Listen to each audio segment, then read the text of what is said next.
ఇప్పుడు నేను మీకు చూపించబోయేది బీరకాయ గుత్తికారం. మనం కాకరకాయలో పెట్టుకుంటాం, దొండకాయలో పెట్టుకుంటాం. కానీ బీరకాయల్లో తక్కువ కదా. ఇప్పుడు అదే చూపించబోతున్నాను. లేత బీరకాయలని ఇలా ఈనెలు తీసేసి ఇలా ఒకవైపుకి కట్ చేసి పెట్టుకోవాలి. ఇవి చాలా చిన్న చిన్నవి లేత బీరకాయలు. ఇందులోకి స్టఫ్ మనకి ఏంటి అంటే ఉల్లిపాయ ముక్కలు, ఎండుమిర్చి, జీలకర్ర, ఒక లవంగ మొగ్గ. దీన్ని మిక్సీ చేసేసుకోవాలి. ఫస్ట్ కొద్దిగా ఆయిల్ వేసి ఒక్కసారి ఇలా నాన్ స్టిక్ పాన్లో వేసి ఒకసారి కలిపి మూత పెట్టేస్తే సరిపోతుంది. ఇలా ఫ్రై అయిపోగానే దీనికి కొద్దిగా కొంచెం జీలకర్ర పొడి,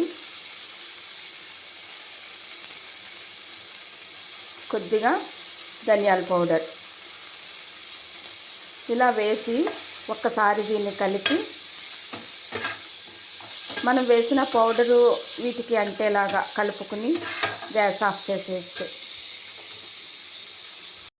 ఇప్పుడు మళ్ళీ అదే పాన్లో కొద్దిగా ఆయిల్ వేసి ఈ ఉల్లికారాన్ని ఒక్కసారి వేగించుకోవాలి.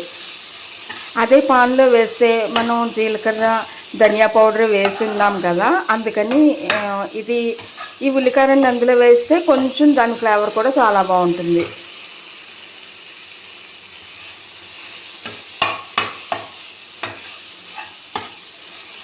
కారం కూడా ఫ్రై అయిపోయింది. మీకు చెప్పడం మర్చిపోయాను, బీరకాయలు ఈనెలు మాత్రమే తీయాలి, తొక్కలు తీయనవసరం లేదు, ఎందుకంటే చాలా లేతగా ఉంటాయి కదా. ఇలా దోరగా వేయించుకున్న బీరకాయల్లో ఇలా స్టఫ్ పెట్టి వేడివేడి అన్నంలో తింటే చాలా బాగుంటుంది. ఒకసారి ట్రై చేసి చూడండి. మనం బీరకాయని తొక్కతో తీసుకుంటాము, డీప్ ఫ్రై కూడా చెయ్యం, కొద్దిగా ఆయిల్ వేసే ఫ్రై చేస్తాం. కాబట్టి ఆయిల్ ఫుడ్ కూడా కాదు, బాగుంటుంది ఫ్రెండ్స్. ఒకసారి ట్రై చేయండి.